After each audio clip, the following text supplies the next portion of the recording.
Where you going? I know. It's a mess, goody. All right, guys, I'm back. So we're doing our study group time. Hello. Hey, what are you doing?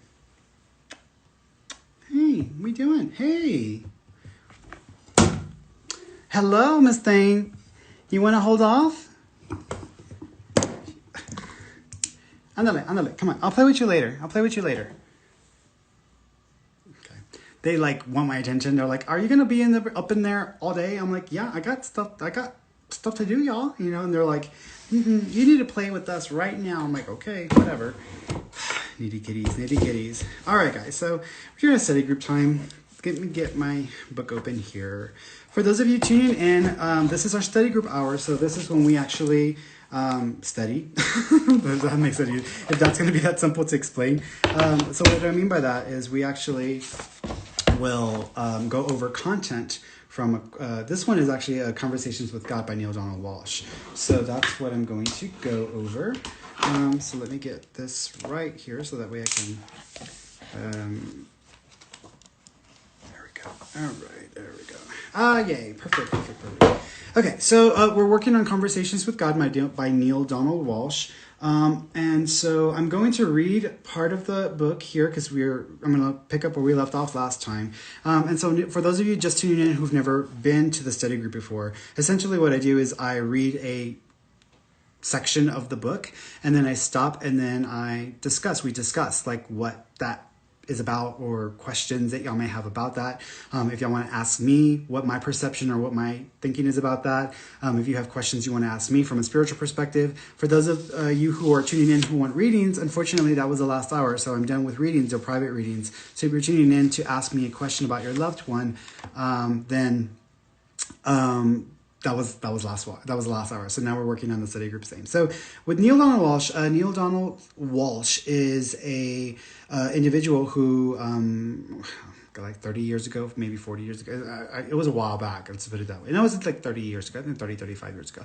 He wrote a book called Conversations with God. He just basically got tired of dealing with all of the human stuff that we have to deal with. And so he just woke up in the middle of the night and started writing a conversation, and he was just kind of going off and venting to God, and God responded back through his own mind. And so he started writing down everything that was going on with that conversation. It's a really good book. It's one of my favorites, and it goes over a lot of material. So the book that I have is it's the combo. It's actually the book that originally it was 3 separate books in the series, and then they put them together, and now there's actually one book for the main series, which is the one that I have. So I'm on page 76 of that one. And so I'm going to pick up where I left off last time, and then we will stop and then we'll discuss and so forth. Okay. All right. Excellent. Okay. So whenever God is speaking, I will say God, and then I'll read the portion of the section. When Neale's speaking, I will say Neale's name, and then I will read the section. So Neale, how can I best listen to my soul? If the soul is the boss, really, how can I make sure I get those memos from the front office? God, the first thing you must do is get clear about what the soul is after and stop making judgments about it. Neale, I'm making judgments about my own soul? ? God, constantly. I just showed you how you judge yourself for wanting to die. You also judge yourself for wanting to live, truly live. You judge yourself for wanting to laugh, wanting to cry, wanting to win, wanting to lose, for wanting to experience joy and love. Especially, do you judge yourself for that? Neale, I do? God, somewhere you've come across the idea that to deny yourself joy is godly, that not to celebrate life is heavenly. Denial, you have told yourself, is goodness. Neale, are you saying it is bad? God, It is neither good nor bad. It is simply denial. If you feel good after denying yourself, then in your world, that is goodness. If you feel bad, then it is badness. Most of the time, you can't decide. You deny yourself this or that because you tell yourself you are supposed to. Then you say that was a good thing to do, but wonder why you don't feel good. And so the first thing to do is to stop making these judgments against yourself. Learn what is the soul's desire and go with that. Go with the soul. What the soul is after is the highest feeling of love you can imagine. This is the soul's desire. This is its purpose. The soul is after the feeling, not the knowledge, but the feeling. It already has the knowledge, but the knowledge is conceptual. Feeling is experiential. The soul wants to feel itself and thus know itself in its own experience. The highest feeling is the experience of unity with all that is. This is the great return to truth for which the soul yearns. This is the feeling of perfect love. Perfect love is to feeling what perfect white is to color. Many think that white is the absence of color. It is not. It is the inclusion of all color. White is every other color that exists, combined. So too is love, not the absence of an emotion, hatred, anger, lust, jealousy, covetous, oh my gosh, I cannot get that word.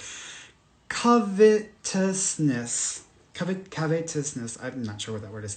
But the summation of all feeling, it is the sum total, the aggregate amount, the everything. Thus, for the soul to experience perfect love, it must experience every human feeling. How can I have compassion on that which I don't understand? How can I forgive in another that which I have never experienced in myself? So we see both the simplicity and the awesome magnitude of the soul's journey. We understand at last what it is up to. The purpose of the human soul is to experience all of it so that it can be all of it. How can it be up if it has not been down? Left if it has never been right? How can it be warm if it knows not cold? Good if it denies evil? Obviously, the soul cannot choose to be anything if there is nothing to choose from. For the soul to experience is grandeur. It must know what grandeur is. This it cannot do if there is nothing but grandeur. And so, the soul realizes that grandeur only exists in the space of that which is not grand. The soul, therefore, never condemns that which is not grand, but blesses, seeing in it a part of itself, which must exist for another part of itself to manifest. The job of the soul, of course, is to cause us to choose the grandeur, to select the best of who we are, of who you are, without condemning that which you do not select. This is a big task, taking many lifetimes, for you won't. What? It's a weird way of saying that. This is a big task, taking many lifetimes, for you are wont to rush to judgment. Okay. I guess that's the way you say it. To call a thing wrong or bad or not enough, rather than to bless what you do not choose. You do worse than condemn. You actually seek to do harm to that which you do not choose. You seek to destroy it. If there is a person, place, or thing with which you do not agree, you attack it. If there is a religion that goes against yours, you make it wrong. If there is a thought that contradicts yours, you ridicule it. If there is an idea other than yours, you reject it. In this you err, for you create only half a universe, and you cannot even understand your half when you have rejected out of hand the other. Neil, this is all very profound, and I thank you. No one has ever said these things to me, at least not with such simplicity. And I am trying to understand, really I am, yet some of this is difficult to grapple with. You seem to be saying, for instance, that we should love the wrong so that we can embrace the devil, so to speak. God, How else do you heal him? Of course, a real devil does not exist. But I reply to you in the idiom you choose. Healing is the process of accepting all, then choosing best. Do you understand that? You cannot choose to be God if there is nothing else to choose from. Neil, oops, hold it. Who said anything about choosing to be God? God. The highest feeling is perfect love, is it not? Neil, yes, I should think so. God. And can you find a better description of God? Neil, no, I cannot. God. Well, your soul seeks the highest feeling. It seeks to experience, to be perfect love.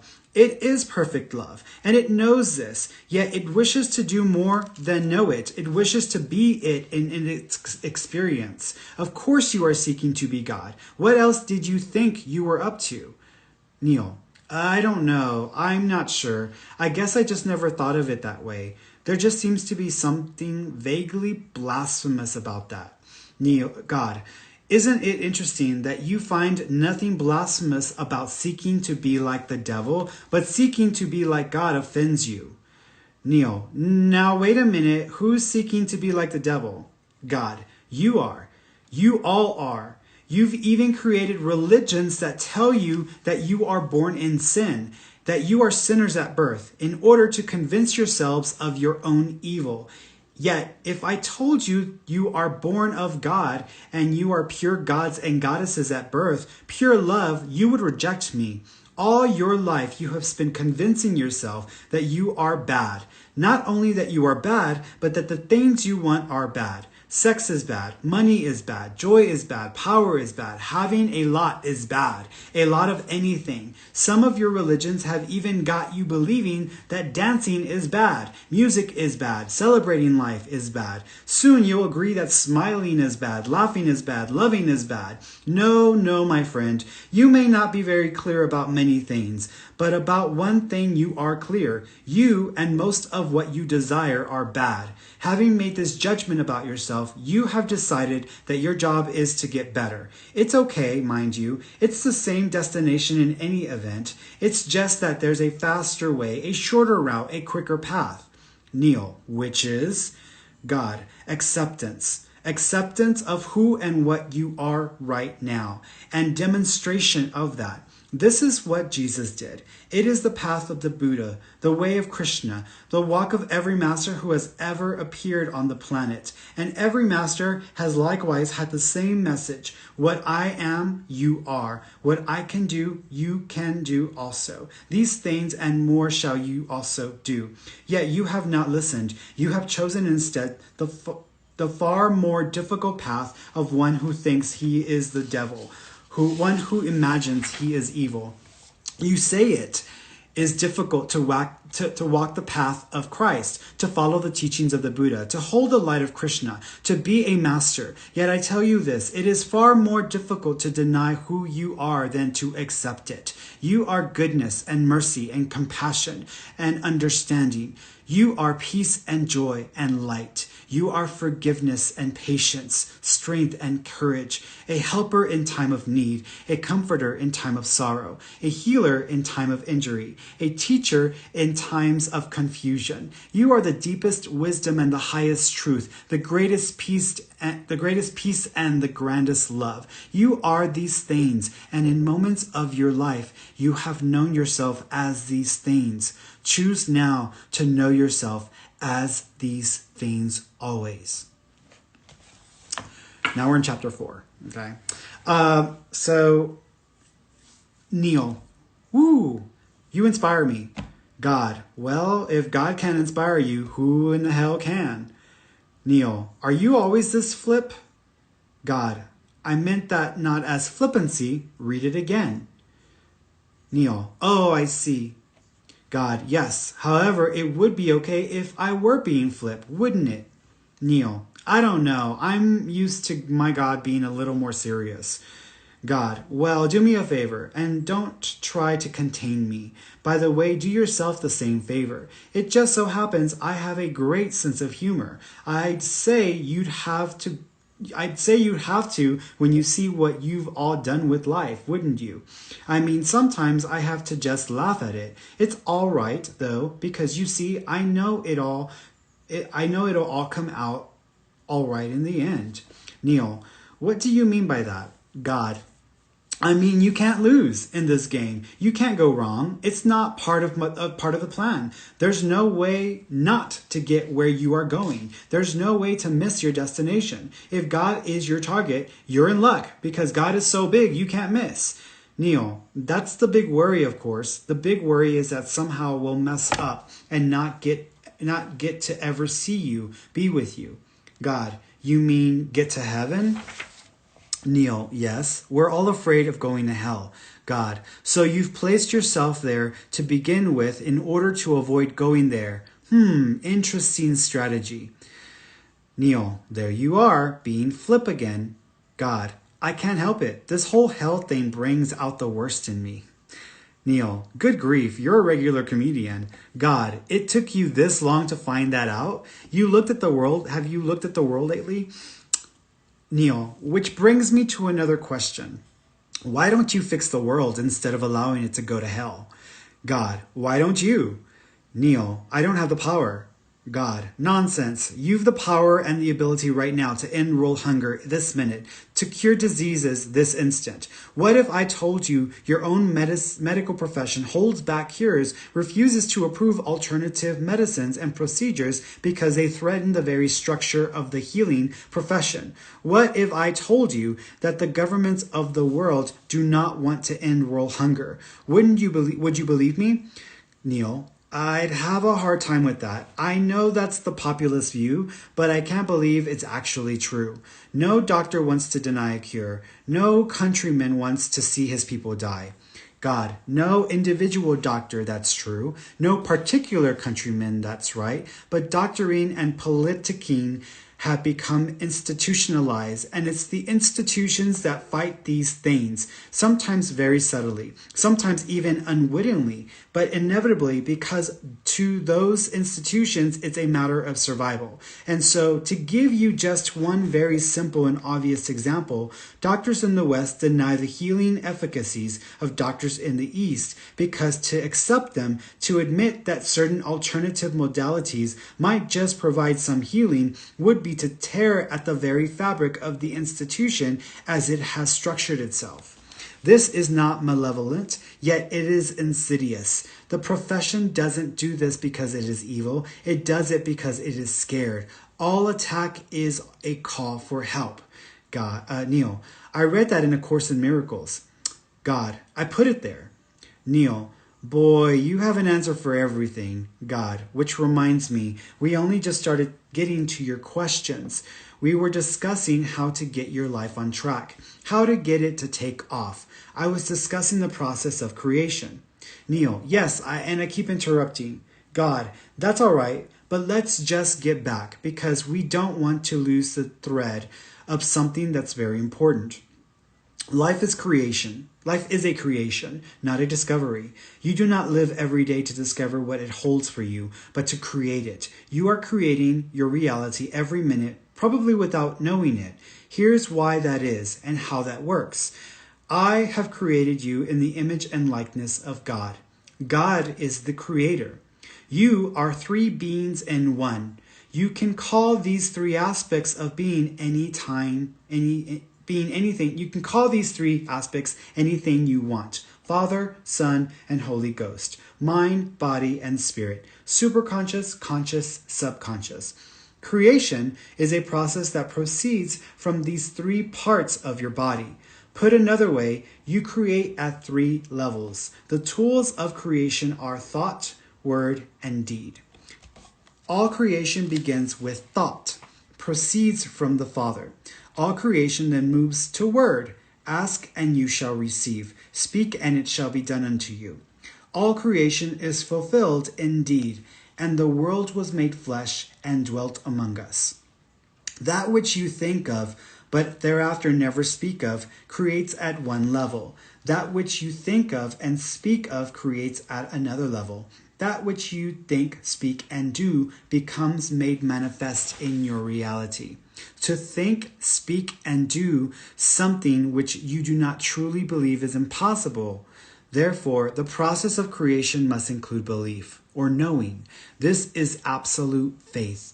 This is beyond hoping. This is knowing of a certainty. By your faith shall ye be healed. Therefore, the doing part of creation always includes knowing. It is a gut level clarity, a total certainty, a complete acceptance as reality of something. This place of knowing is a place of intense and incredible gratitude. It is a thankfulness in advance, and that, perhaps, is the biggest key to creation. To be grateful before and for the creation. Such taking for granted is not only condoned, but encouraged. It is the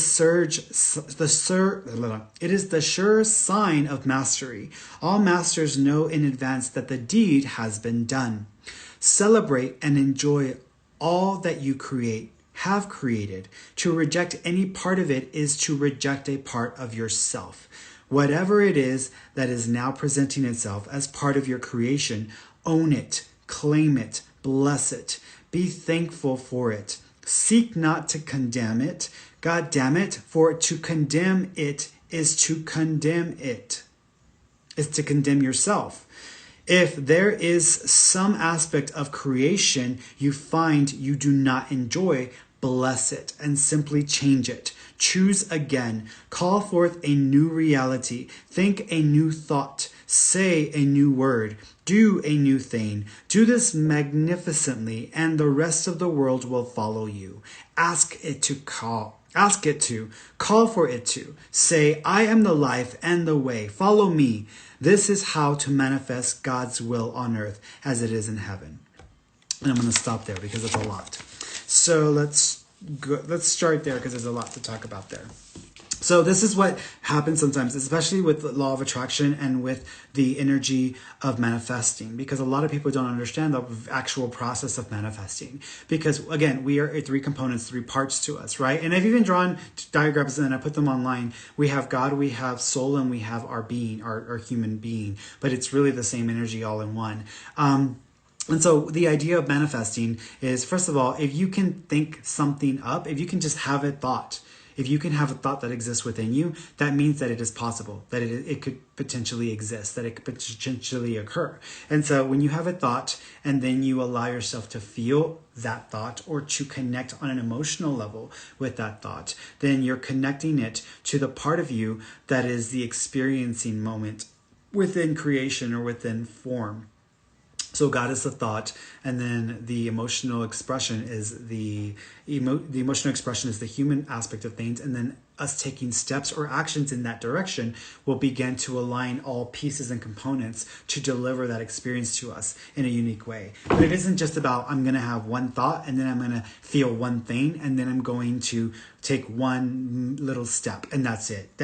Sometimes, depending on the way you feel about the thing you are manifesting, it can take one day, it can take a long time. If you grew up in poverty and you are trying to manifest winning the lottery, you're probably not going to ever win the lottery because you grew up in an environment that taught you and conditioned you to have a specific kind of relationship with money. So for you, money is a very different thing in that state than someone who's a millionaire. And for them, money is nothing. So you have to, it's the way that you view it. So whenever, for example, when I was, and I'll give you an example of this. So when I decided to move to New Mexico, I really had a very specific idea for what I wanted from that experience. And we had been coming here to visit on vacation a couple of times a year. And on one of our visits, we stayed at a house that is in our current neighborhood. We stayed at a house as an Airbnb. We stayed at our house and we went for a walk on the trail. And I got to a certain spot on the trail where I was like, oh my gosh, I love this. This is so beautiful. And I snapped a picture of that moment, of that spot. And I just could envision myself living here and being here because I felt so at home here. And so when I got back to Houston, I was like, I really want to move in that direction. I really want to start to manifest the reality that I will move to New Mexico and that I will be able to have the experiences that I've had there on a regular basis. So the picture that I took I printed it out and I actually posted it on the wall in front of my treadmill at the house in Houston. And so every time I would go for a run or a walk on the treadmill, I would be listening to my music, and then I would envision looking at the trail and being on the trail. And if I needed a reminder, the picture was right there. And so I would essentially pretend and imagine that I was going on the trail, and I would ignore the reality that I was back in Houston on a treadmill in our office. So that's what I would do every day. So I had the idea of the possibility, the potential of living here and what life would be like here. That was one.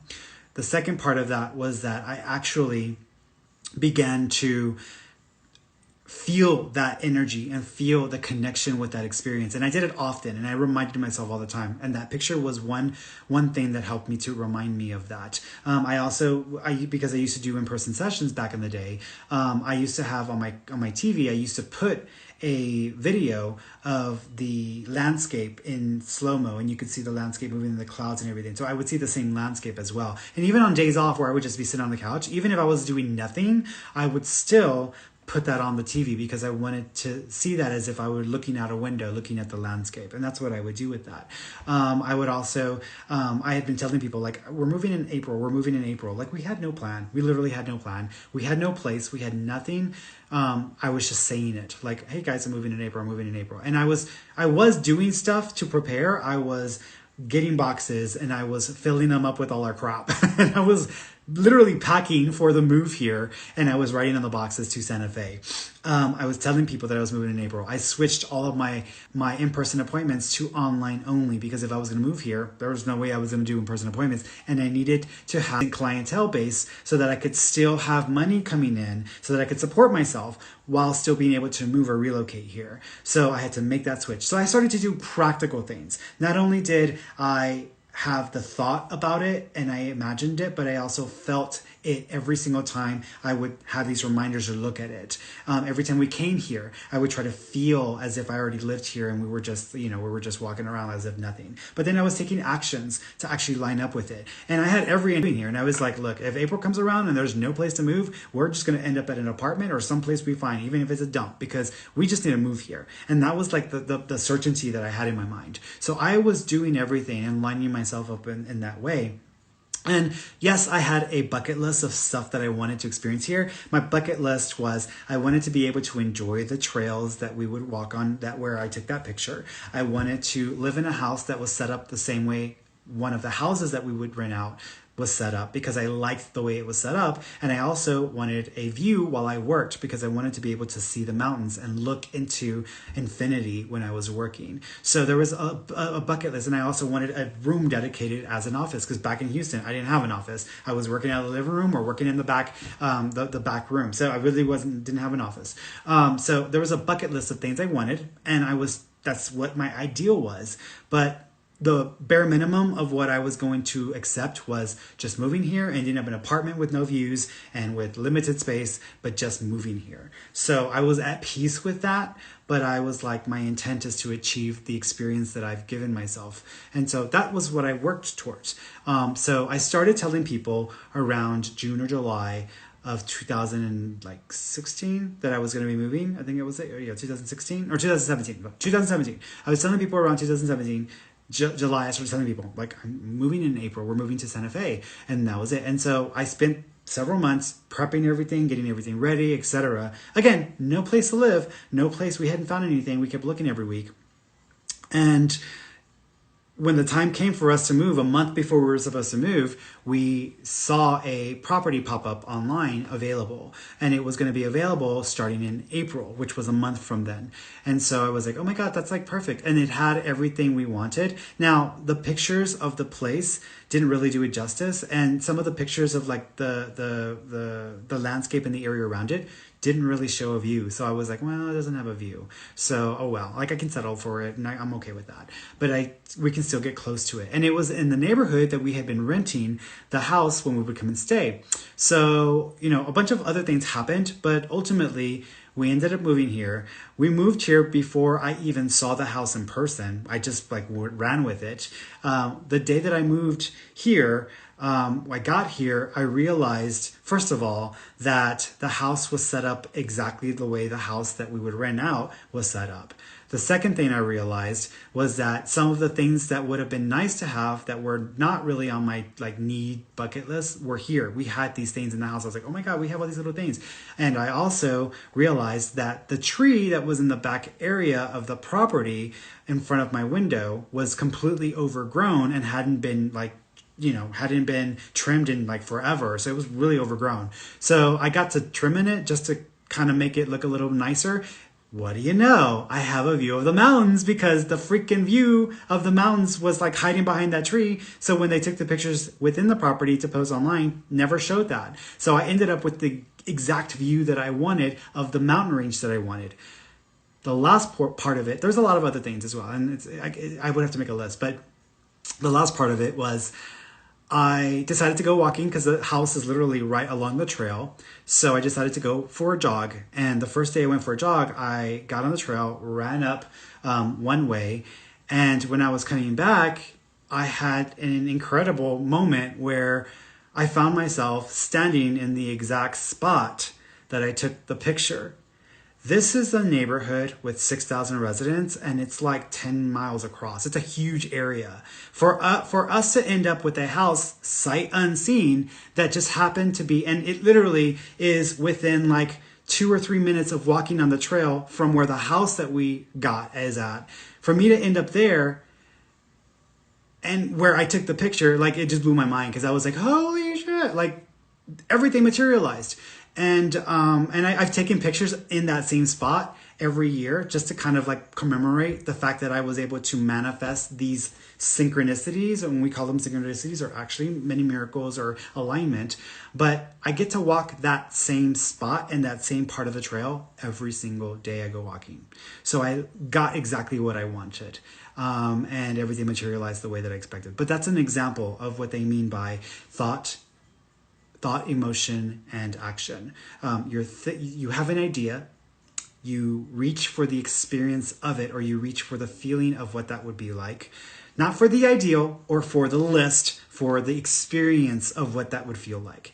And then you take steps to move in that direction that are very practical, down-to-earth steps without expectation for crazy miracles. Just take steps in that direction. I had a list of steps I took to prepare my business, to prepare the house for sale, to make all these things so that I would be ready for the move. And that's exactly how it materialized. So that's how it works. So I'm going to take a look at some of your questions about the material. If you're asking about your loved ones, I'm not covering that right now, so we're only doing the study group stuff, but I kind of want to go over some of this here.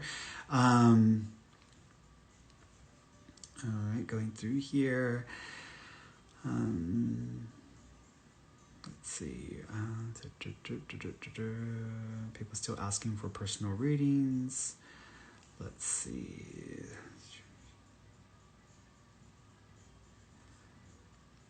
All right. Thank you, Cassidy. She's like telling everybody, he ain't doing readings. Like, get off his back. Thank you, Cass. That's sweet. Let me go over here because I'm going to go, let me go through here, see if there's any questions about the content or about what we've been reading here. And the book is Conversations with God, Guys by Neale Donald Walsch. So let's see. Oh, Tia squared. He's like, hi, Ferny. He's got the black, the tuxedo cat as well. I know that's like Mama Cat. She was in here. She was like, it's funny because I got up because remember I said I had to pee when I was doing the readings, and I was like, I gotta pee so bad. So after I got done here, I ran over and I went over to pee, and then she ran into the restroom screaming her eyes out, like, where the hell have you been? Why have you closed your door? Why haven't I? Like, she was like going off on me. I was like, I'm sorry. I was just trying to. So she had to come up in here with me because she was trying to get that attention there. So. I am. Red Robin's like, you should teach a session on manifesting. I am planning on doing that. It gets so overwhelming sometimes because on top of my workload with the client appointments and then doing the lives and then doing the study group, you know, like if I'm going to do anything other than that, it's got to be on my time off. And so editing videos, doing all of that stuff. I do it like whenever I'm not working, so that I can actually get that stuff uploaded to YouTube or to, make the video Fernies for Reagan or all of that other stuff. So, so it just takes me a while to get around to doing stuff now at this point, but I'm going at a pace that I'm comfortable with. I'm not trying to like push myself too hard. So that's what that's about. But I am planning on doing one about manifesting. My priority right now, because manifesting is great, but my priority right now is to get a class for professionals who want to become psychic mediums and be successful at it. That's one class that I want to work on. And then also like a straight up hardcore in-depth psychic development class, but it's beyond the basic stuff that's on my YouTube. And that would be like way more intense and way more fixated and focused on developing people. So that's the other one. So those are the two that are on my priority list. So those are going to go out first when I get around to recording the content. So, hey, Elijah.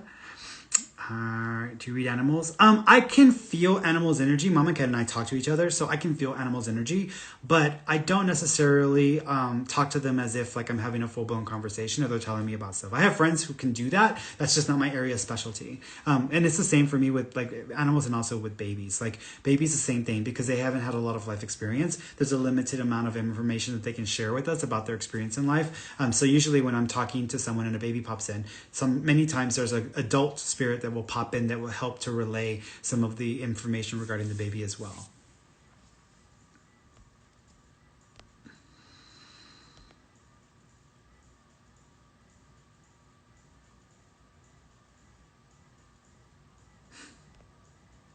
Lizzie's like, Fernie, I finished the 3 dialogues and it has put things in perspective.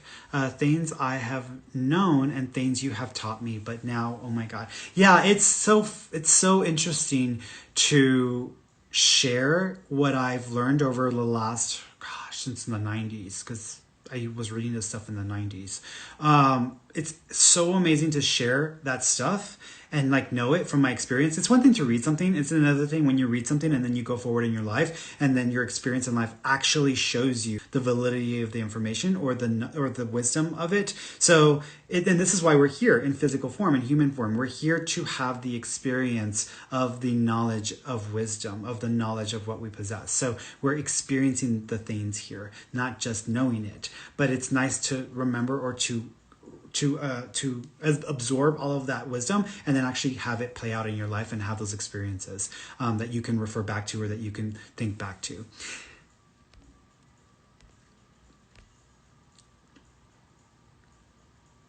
Yeah, it's one of those things you kind of have to, it's a lot of information and sometimes you just have to go back and listen again or hear it in a different way, because sometimes I will read something and I'm like, oh wow, I didn't even know that I already knew that, but it's like, oh, I already knew that. But then there's also things where it's like, I didn't think of it that way, I hadn't considered it that way, and so it opens up a different way to unlock the wisdom or the knowledge in that way. So all right guys,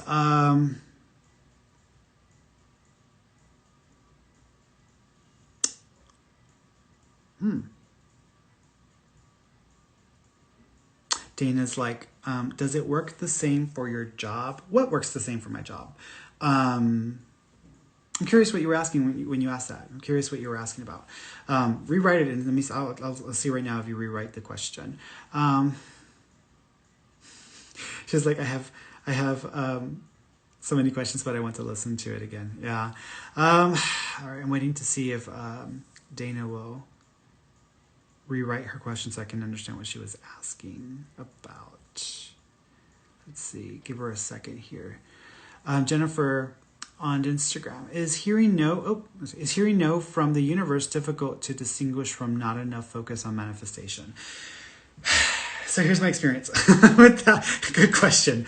When I want to manifest something, it doesn't feel big, and the likelihood of manifesting it feels like it's totally doable. So here's an example of this, and I'll give you an example because this is a pretty honest and obvious example of this. So most people, when they learn about manifestation or manifesting your life or, attracting something, one of the first things that most people will try to manifest is, oh, I want to win the lottery, or I want to be a millionaire. Like they automatically go with like the money, right? And so that was my mistake in the beginning as well. I was like, oh, I want to manifest the lottery. And I had a specific amount that I wanted to manifest, right? And so I would sit at the front porch of my house back in Houston, right? And back in Houston, in my house, I lived in the ghetto. I lived in the hood. I lived in the neighborhood that I grew up in. But my house was a really pretty house. For those of you who ever got a chance to see the house, it was a gorgeous house. It was like a 100-year-old house. And so I would sit in the front porch, one of those old front porch style, like Southern style front porches with a rocking chair. And I would sit out there and I would read. I would have coffee. I would see people go by. I would, pretend like I wasn't watching the drunk across the street throwing up. I would just sit out there and I would envision a different neighborhood. And so I would sit there and say, okay, if I won the lottery, what would I do? What would I do with that? And so I said, well, the first thing I would do is I would offer to fix my neighbor's roof and paint her house, because her roof was like caving in, and it was like, that thing was going to collapse at some point. But the color of her house was a highlighter green, because whoever picked the paint, who painted it before we moved there, didn't know what the hell they were doing, so they picked a color that was literally highlight green. It hurt your eyes to look at it too long. So I was like, I would offer to paint her house and fix it all up, and then also redo her roof. So that's the first thing. And then the second thing, I was like, I would redo our sidewalks, because our sidewalks were all broken up, and they just were in really bad shape, and the city hadn't done anything about it. And then I was like, oh, and then I would also paint over all of the graffiti on the wall across the street, because right across the street from my house, there was a convenience store on the side of the wall, and it was just graffitied over. And then right next to that, behind that, across the street, there was an open lot. And in that lot, there was a really big, pretty house, but it wasn't really pretty because it was dilapidated. There was an old hippie guy that lived there, and he would always let people go in and go out. It was like a drug house. It was like a slum property. But they were like really nasty people. There was bags of trash in the front. There was like couches out in the middle of the yard that they would sit in that would get watered on and rain and everything. So I was like, I would tear down that house, or I would buy it and flip it. That's what I would do if I won the lottery. So I was like, one of two options. I would get rid of that or redo it. And then down the street, through our investigation of our house, because we had gone to the library to look up the history of our house, the house down the street was an older house, and it was the oldest one in that area. And it was like an old country Gulf Coast cottage, but it had been abandoned for a long time, and people who lived there were just, they didn't take care of it. And so the thing was falling apart, and it was just a hot mess. And I was like, I would completely restore that house and make it gorgeous, right? And then the house, the fourplex next to us, which was a 2-story fourplex brick, it was owned by a slumlord as well. And it was just awful. So I was like, I would buy that and I would make it pretty. And then there was a few other things I would give myself a driveway, because we didn't have a driveway. We had like just the slits in the dirt. So my truck would always get muddy, or my cars would always get muddy going through the stuff. Like I designed like a custom driveway. I would have a gate opener that opens automatically. So I could feel real muy, real muy chiflado. And then I would redo the deck in the front, because the deck was getting a little older and it needed to be redone. So all these things, right, that I wanted to do. Fast forward 3 years, and I spent months having these like visual exercises. If I won the lottery, this is what I would do. And then I would think about all those things and envision it. Within 3 years, I didn't win the lottery.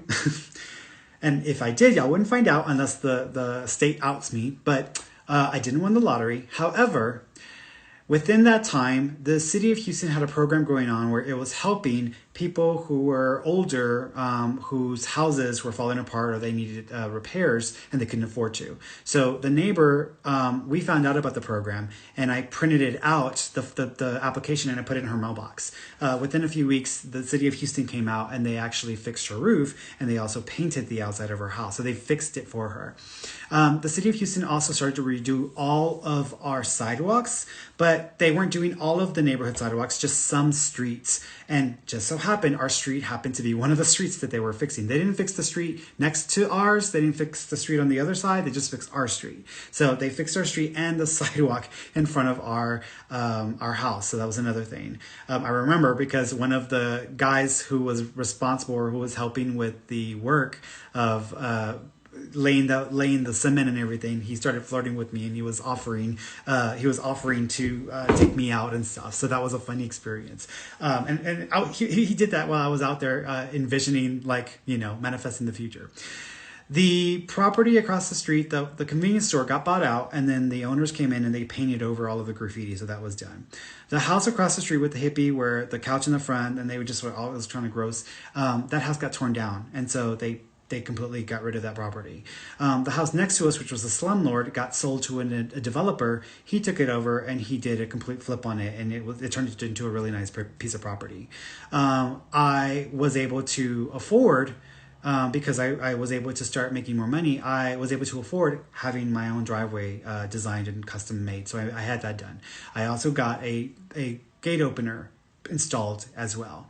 And then the property down the street that was that old country cottage also got bought out by a developer who ended up trying to make the changes to the property, and then saw our house and how our house was more to the design of that property, of those houses back in the day. So he at last minute changed some of the design work and actually went with windows and stuff that were basically like our house. So he mimicked our house and he applied that to that old country cottage and he redid it. And now it became like an Airbnb, like it was like done. So all these things happened within 3 years. I didn't win the lottery, but a lot of the stuff that I thought I would do if I ever won the lottery ended up getting done anyways, though I didn't get the lottery. So at the end of the day, to answer your question, I still struggled with the idea of having money and with my relationship with money and being able to do this and being able to do that. And I still struggle with that. So I just decided to work on my relationship with money. And I noticed that as I began to work on that over time, I actually started to earn more money and make more money. And that's what ended up happening. So to this day, I'm very comfortable. I don't technically need that kind of money. And it would probably be a shit show if I got that money, because I'm pretty sure I have a big family. They probably want to come and ask me for all kinds of favors. And that would become a shit show. But still, I had to work on my relationship with money, but it was a whole host of things that happened just because of the intent. So it's the idea of it that's more important, not necessarily the having of it, that can produce the results that you desire. Yeah, abundance. Exactly. Abundance. Let's see. A couple more questions, and then I'm going to cut out here because I'm getting lazy. Serene, no from the, they should teach this in schools. They should teach this in schools. They don't teach this in schools. People who are wealthy or people who are given opportunities, they kind of learn this through the experiences of having money, of being around people with money, etc. And you will notice, because if you spend any time around millionaires, and I've spent some time around millionaires, they operate very differently with the idea of money versus with people who don't have money. People who don't have money, that they worry more about it. People who have money do not worry as much about it. And you could say, oh, it's because they have money. No, because they are in a state of abundance and they don't have to worry so much about it. That doesn't mean that we don't think about money problems or money issues when we have money thoughts on our mind, but we don't sit there and obsess about it. Well, I'm going to do what I'm going to do and I'll make it work the best that I can, and then move on and focus on something else. But if you're sitting there thinking about money every day, all day long, you're creating more of a deficit of energy, and you're just going to find yourself getting stuck in a hole and repeating cycle. It doesn't really do you a lot of favors.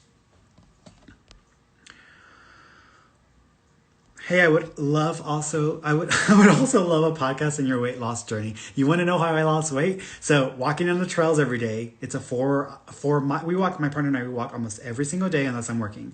And even then when I'm working, I try to still walk. But it's 4 miles. So we walk an hour a day. We go 30 minutes out, 30 minutes in, and that's 4 miles. So I started walking an hour a day. I skip breakfast on my work days. I only have coffee and maybe rice milk or almond milk. And then I don't really do sugar very often, but I do stevia. For lunch, if I'm working, I'll do something light, like a little thing full of like nuts or pretzels or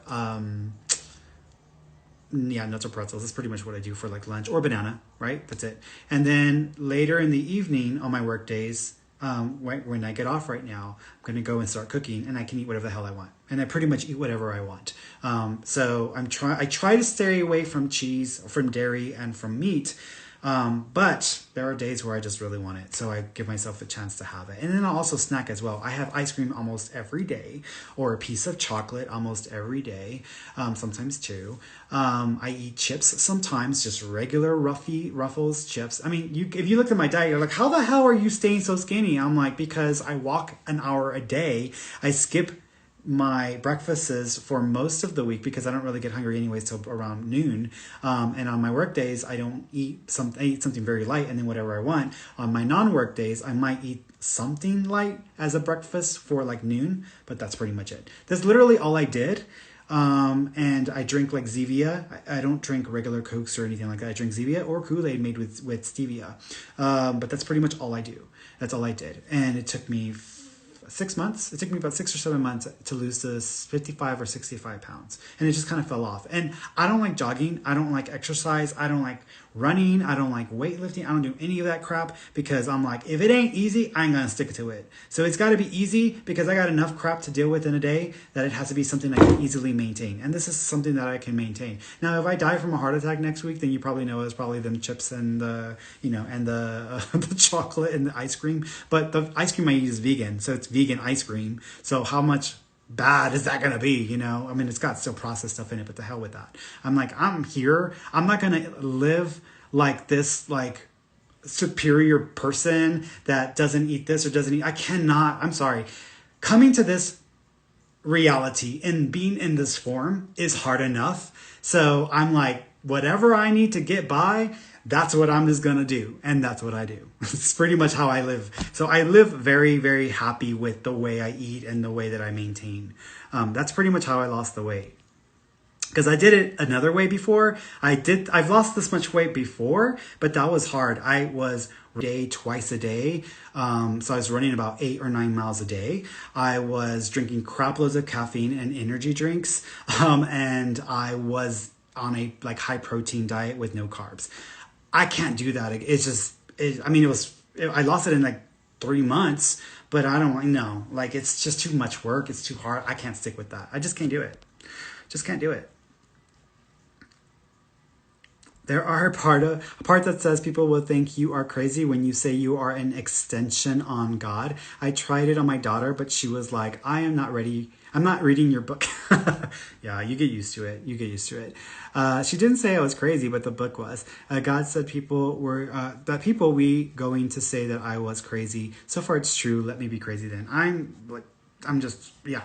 there with you, sister girl. I'm there with you. Let's see, one more question.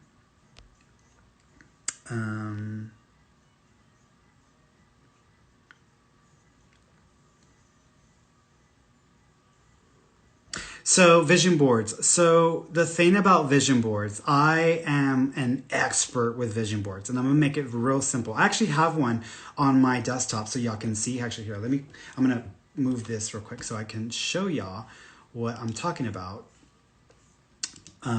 Because I want to show y'all my vision board. Let's see, hide. There it is. So let me show you what my vision board looks like. So bring this around here. I'm going to disconnect this here real quick. So, all right. So this is my vision board, guys, right? So this is my vision. Let me see. Can I turn it sideways? Oh, it sure can. So look at that. That's my vision. No, because y'all are probably going to not see it that way. So this is my vision board, right? So I'm going to use my mouse to kind of show you what I'm doing here. So right here, right there, that is representative of a property or my house that I want to buy in the relative near future. So I wanted to have that kind of opening landscape, very open spaces where we can take walks. That's the inside of it, how it looks. I wanted to have a front porch, kind of like the front porch that I had in Houston, but with rocking chairs and then having a scene of the mountains there. I wanted to focus on study and education. So this year I've been doing a lot more reading. I want to maintain my weight because I lost my weight. So this is a picture of me in one of my hot shots is what I call it, where I feel like I'm super, super cute. This is fun money, this wish thing where I, hope to get to the point where I can say I have like $1,400,000 in an account that I can just spend for the hell of it. But it's not like I want to go out and actually spend it. I just would like the idea of having something like that. So if I want to do fun things with people, I can say, let's do it. Or if I want to go off and explore or have, adventures, I don't have to worry about what's in the account. Now, granted, this is just, it doesn't have to be that high, but this is just an example. A podcast, so it's a reminder for me to focus on my podcast. I want one of my YouTube videos or my YouTube channel to grow and to get an award. So that's a desire. This is a picture of me having a Dos Equis when I was on vacation once here. I now do that all the time, but I also want a better view than what I have. So I'm wanting to build it up to even more glorious or better view. Of course, this is my Medium, Facebook, Instagram, YouTube, me doing my lives and reminders of that, and then having 100K plus followers, and then me doing more hiking. So that is my vision board. So it's pretty simple. It's not that complex. Here's what I'm going to say about the vision board, because people don't understand the proper process of establishing a vision board. Your vision board should not be about words, should not be about ideals, should not be about specifics, though you can include that in there. The vision board should elicit the reminder of reaching for the feeling of that. So for example, the picture or the image of me, with the landscape and a house and a property, because I want to have 50 acres. That's my goal, is to have 50 acres of just uninterrupted terrain here. And so that's one of my ideas. But when we go walking on the trails, I like to remind myself of that. And so I try to pretend like none of the houses are around and it's just me and my partner and we're just kind of walking on the trail. So that's the way I elicit it. So, and when I see it every day on my computer, I don't see it and have a reaction of like, oh, I wish I had that, or oh, it would be nice to have that, or I'm so pissed this hasn't happened yet. No, I don't even take myself there. I see what I see on my vision board, and it reminds me of what is en route or of what I can produce within myself in a sense of an emotion. And so when I see that acreage and that land, I try to remind myself as often from my mental state and also from activities that I do, that is what I will experience, or that is what I will have. Same thing with the inside of the property, the rocking chair in front of that house, looking out at the landscape. That's another thing. Like I can sit outside in a chair, and when I look at the landscape, I'm not seeing these other houses. I'm seeing what I envisioned from this, and I'm just pretending to be in that state as well. And so all of that. So that's kind of how I use it to my advantage. I use it to elicit the experience within me that is aligned with that. I don't use it to wishfully think or to wish or to pretend as if it's something that I could achieve but is not real. No, if I pretend, like I will completely fake myself out into that reality as if it is real and I'm experiencing that already. It's not something I have to work towards. If you keep looking at a vision board, and it has to be simple, make it as simple as possible. If your mind has too many things to look at and you don't really relate to that piece, it means nothing to you. Do not waste space on your vision board. Because I have my sister was like, I want to do really well with money. And so she had all like 5,000 words about money and like prosperity. And then she had like 3 separate pictures that didn't have anything to do with what she wanted to experience. It just had to do with what she wanted to achieve. No, because if it's going to be what you're wanting to achieve, it's still a reminder of what you don't have. It needs to be something that triggers or elicits the state of feeling for you. And that's the more important part of it. Having the idea is one thing, but you got to feel your way there. And then you have to take steps to kind of move in that direction. So I am taking steps to move in that direction. I am constantly working on stuff that I can put on YouTube, or refining stuff or editing stuff. So that's already a practical step of working there. I try to maintain my weight or maintain my body. And yeah, some weeks I get a little bit more jiggly, but I still try to bring it back. As soon as I start to feel that way, I'm like, I don't feel that great. And so then I start to go into kind of like, okay, I'm going to cut back a little bit on this, or I'm going to just walk a little extra, and then it'll come off. And that's what happens. Having a chill lifestyle. I try to have a chill lifestyle when I'm not working, which y'all already know because I post stuff when I'm not working or when I'm off and I'm just like relaxing for the day or reading a book or whatever. And so that's how I elicit those responses. that's how I elicit those emotions within me, and then take steps to align with that in that way. Okay. All right, guys. I love you all. Thanks so much for tuning in. I will be back next year. Oh, shoot. No. I will be back next week, not next year. I will be back next week. So I'm going to be back next week. Same time, same place. Until then, I love you all, and I will see y'all then. Okay. Hope y'all have a good